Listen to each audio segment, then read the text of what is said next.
Kobolds are my favorite D&D monster, especially the way that the community has decided that they are a bunch of trap-making ragamuffins. But when I opened the new monster manual, I was disappointed to see that they would change so much. Some of my favorite kobold tactics were no longer viable rules as written, and their love of traps is largely missing from the monster manual except for one line in the creature description. So I thought I'd go make new kobolds. 10 new stat blocks that you can drop into your own campaign, and you'll enjoy a whole new roster of little dragon dudes. Welcome to Mystic Arts. My name is Daði. I'm a professional writer and director, and I've been DMing for over 10 years. The 2024 Monster Manual came out in 2025, and they had some changes for the Kobold, none of which I liked. The AC has increased from 12 to 14, the hit points from 5 to 7, and they lost their sling attack. And also, a whole bunch of other creatures got pack tactics, which used to be unique to the Kobolds. Hobgoblins have it, Toughs, obviously wolves, you name it. Pack tactics is a lot more common.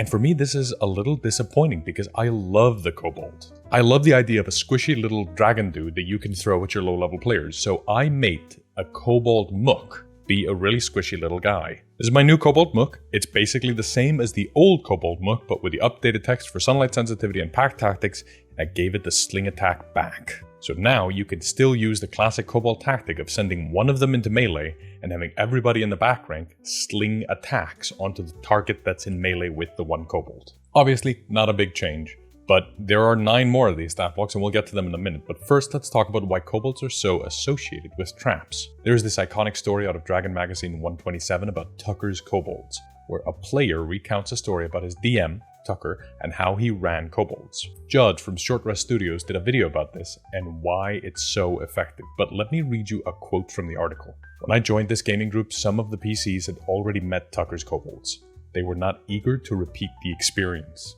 The party leader went over a penciled map of the dungeon and tried to find ways to avoid the little critters, but it was not possible. The group resigned itself to making a run for it through level 1 of the dungeon to get to the elevators, where they could go down to level 10 and fight okay monsters like huge flaming demons. It didn't work. The kobolds caught us about 60 feet into the dungeon and locked the door behind us and barred it. They set the corridor on fire while we were still in it. "No!" screamed the party leader. "It's them! Run!" So what made these little kobolds so terrifying to high-level players? They were clever. My kobolds have a 10 intelligence to reflect that. But that's not the point. The kobolds are basically guerrilla fighters, and their level of the dungeon is riddled with traps. You can get a lot of use out of the DM's toolbox in the Dungeon Master's Guide, page 100, where it outlines traps, because most of them would pair excellently with creatures that really need to use that advantage they get. Just flipping through, you'll be able to see very quickly what I'm talking about.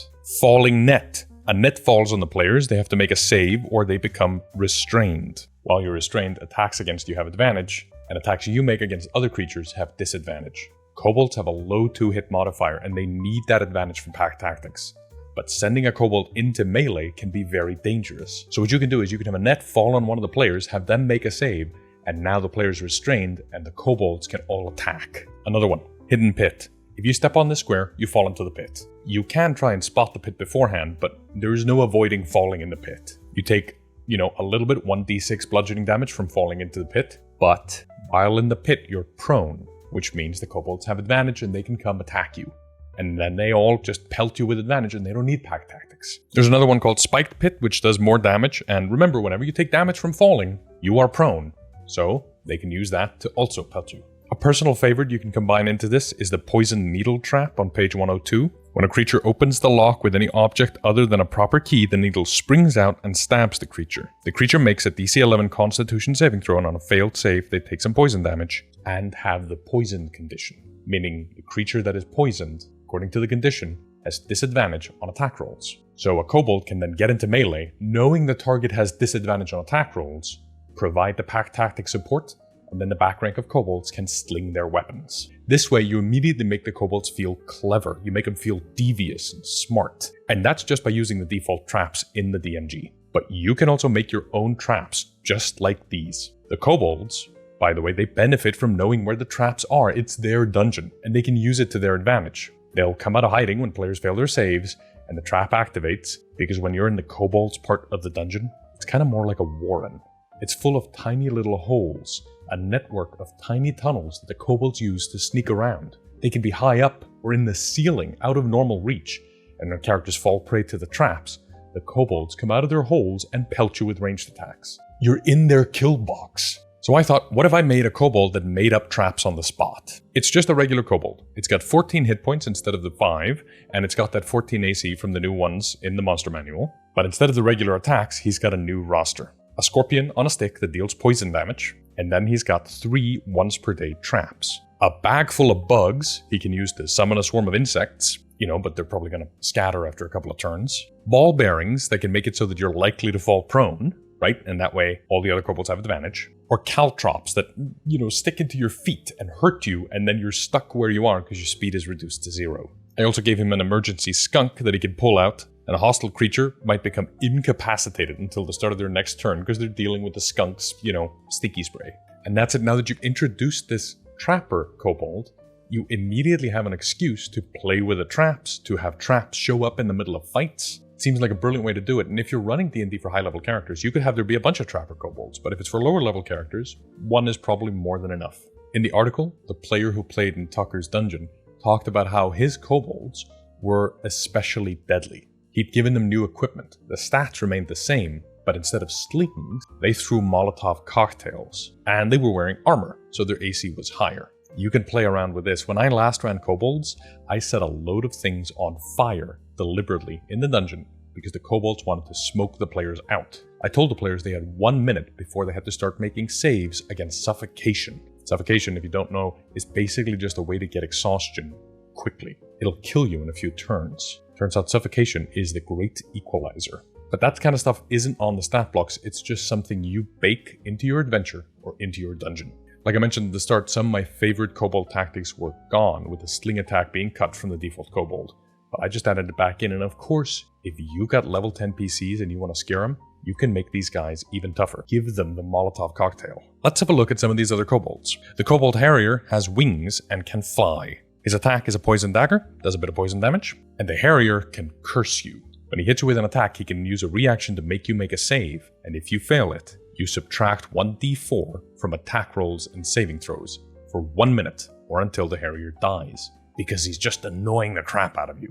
So he flies into melee, poisons you, harries you, and then flies away because he has flyby and can fly away without provoking attacks of opportunity. There's a sorcerer. He's got chromatic magic, so he's got a damage type chosen by the kobold, but I think you should make it be the damage of the dragon the kobolds venerate. Typically, kobolds are deployed with dragons, so if there's a wormling or something in the dungeon, it's a blue wormling, let's make the Kobold Sorcerer do lightning damage. In addition to the chromatic magic, he also has spellcasting, can do stuff like Fog Cloud and Grease, which is just excellent for annoying the crap out of your players. Moving up in CR, we get the Agitator. This kobold has more hit points than the others, can do 2 attacks. There's a dagger that stabs you and does a bit of extra damage if the attack has advantage. So how do you use them? Well, you make sure that he's got pack tactics on or that a trap has dropped the player prone. And then he's also got a lasso. Deals a bit of damage, but then the target is grappled automatically.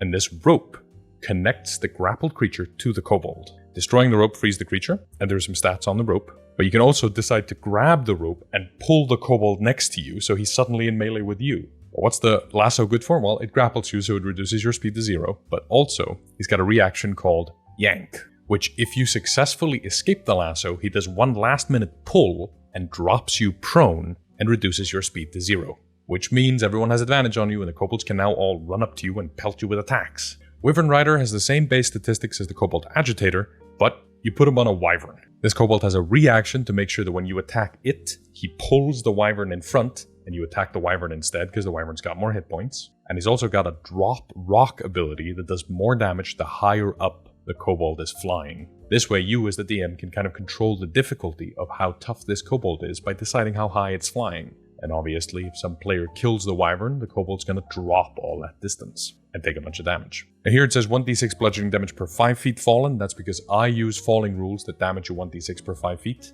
If you use the ones that damage you per 10 feet, then it should be 1d6 per 10 feet fallen. That's up to you. If you're running kobolds, you'll want some good dungeon maps. And if you're running online, there's probably no greater resource than Czepeku, who sponsored this episode. They've built a massive fantasy map library full of battle maps, scenic backdrops, and tokens, all professionally illustrated and ready to drop into your game. And not just dungeon maps either, but maps for any situation.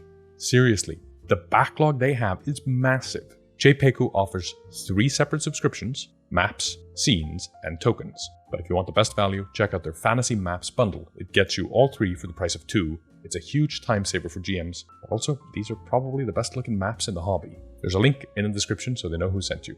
Let's take a look at the last 3 stat blocks. The Scaleguard is a beefed up version of the old Kobold Dragon Shield, but I had a bit too much fun with it. First off, he's got a huge AC on account of his scale mail and shield. He's got a spear that he can make 2 attacks with and doesn't do that much damage, but he's got a bonus action dodge that recharges on a 6. So every round you roll a d6, and if you get a 6, he can do this action next turn, which means he can dodge as a bonus action, so everyone has disadvantage on him, and then attack you back. And because he's in melee, he triggers the pack tactics. So the kobolds have this one Scaleguard, literally has a shield with the scale of a dragon. This brave kobold goes into melee with the scariest player character, or maybe the weakest, I don't know, and all the kobolds in the nests and the warrens and the holes in the ceiling pelt sling attacks or Molotov cocktails at the player until he's down. And this guy can dodge as a bonus action, so it's really difficult to hit him. And he's got AC 18, so it's really difficult to hit him. And he's got 77 hit points, so even if you do hit him, he's a tank. And there's one more trick up his sleeve. He's got a reaction called Shield Block. Kobold is hit with a melee attack roll while holding a shield. In response, the kobold reduces the incoming damage by 1d12 plus 3, and if that reduces the damage to 0, the kobold makes a spear attack against the target. So even if you hit him, if it's only 1 attack per round, he could reduce it to nothing and just stay there and tank until you drop on account of the pack tactics on the kobolds who are slinging you with slings or Molotov cocktails. Isn't that awesome? There's also a Kobold Dragonspeaker. It's about the same CR as the Scaleguard, about the same hit points but lower AC, and he's got a weapon that does chromatic damage. Probably, again, should be the same as the damage on the dragon you're running. And he's got a chromatic breath. It's a small cone, but it's a lot of damage. And the DC is high. This guy is scary. He's somehow able to speak the dragon's language and is somehow able to breathe chromatic acid or lightning or fire the same as dragons do. Yeah, that's a scary kobold. And finally, the Kobold Hivelord. I thought a lot about it and I decided that the toughest kobold you should be able to fight shouldn't be much higher than CR5, so I made a CR5 kobold called the Hivelord, literally in charge of the Kobold Hive. He's got pack tactics, he's got 2 legendary resistances, he's got 2 attacks, the Dragon's Blade, the same as the one that the Dragonspeaker has, but he's also got a crossbow, which also deals a fair chunk of damage and has the same chromatic damage on it. And then I gave him 2 legendary actions and 2 uses of them. He's got Call Volley, which allows allied creatures within 60 feet that hear the kobold to use their reaction to make a ranged attack roll. So you use him like the Scaleguard, you have him run into melee, and then Call a Volley as a legendary action, so everybody gets an extra attack. And he's got Scuttle Away, which let him moves up to his speed without provoking opportunity attacks, but he must end the movement next to a hostile creature. So he runs up to one creature, calls a volley, that creature falls prone, then he runs up to the next creature and calls a volley on the next turn. And that's beside the fact that he does a bunch of damage on his own. I think these stat blocks, plus the traps, and suddenly the kobolds are starting to feel like those classic Tucker's kobolds. Devious, clever, cunning. They got tactics and strategy, they're weak, and they know it. They know they're at the mercy of whatever stronger creatures live in the dungeon. That's why they set traps, that's why they dig warrens, that's why they fight in packs. And now you're a lot closer to being able to run that classic story of Tucker's kobolds at your table.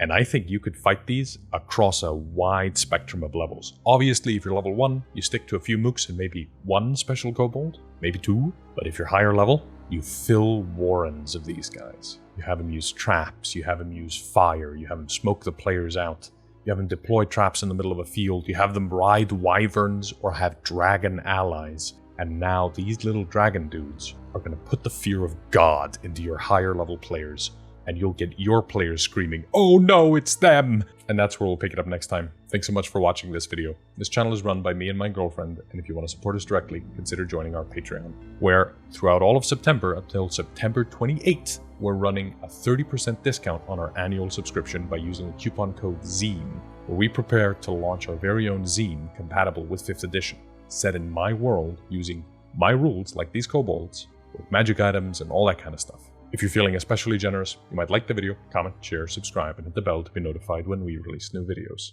Until next time, Keep studying the mystic arts.